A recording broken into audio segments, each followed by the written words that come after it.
Welcome to day 20 of the query folding challenge.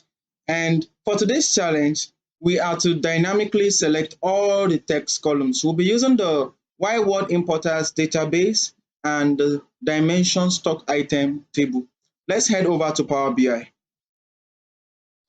We're now in Power BI, and the first step, as usual, is to connect to the data source.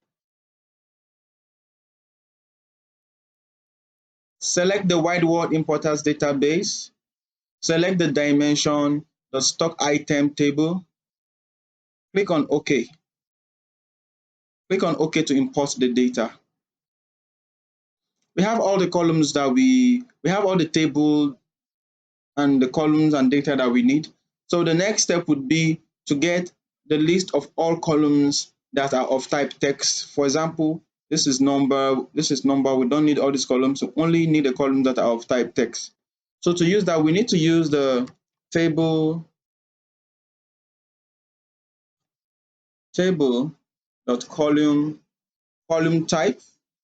So there are table columns of type. So what we do here is to provide the type of the columns that we want to, column names that we want to see. So we want to see columns that are of type text. So we say text type, and now we get to see the list of all the column names that are of type text.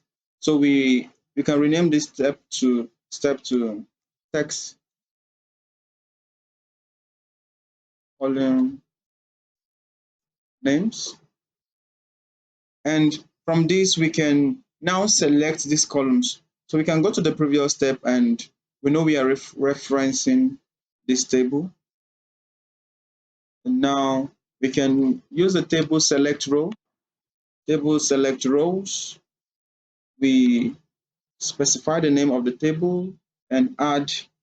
We now use the text column names, right? We add it here, text column names, and click on OK.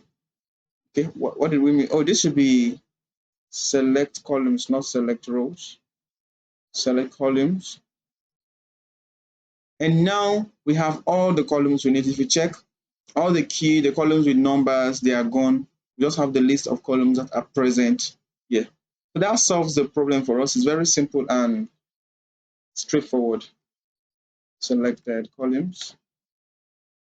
And that's it. With this, we've been able to solve the challenge for today. So thank you for following along. If you have any questions, you can just drop it in the chat. Don't forget to like the video. Don't forget to subscribe to the channel and share these videos with your friends. Thank you. See you tomorrow.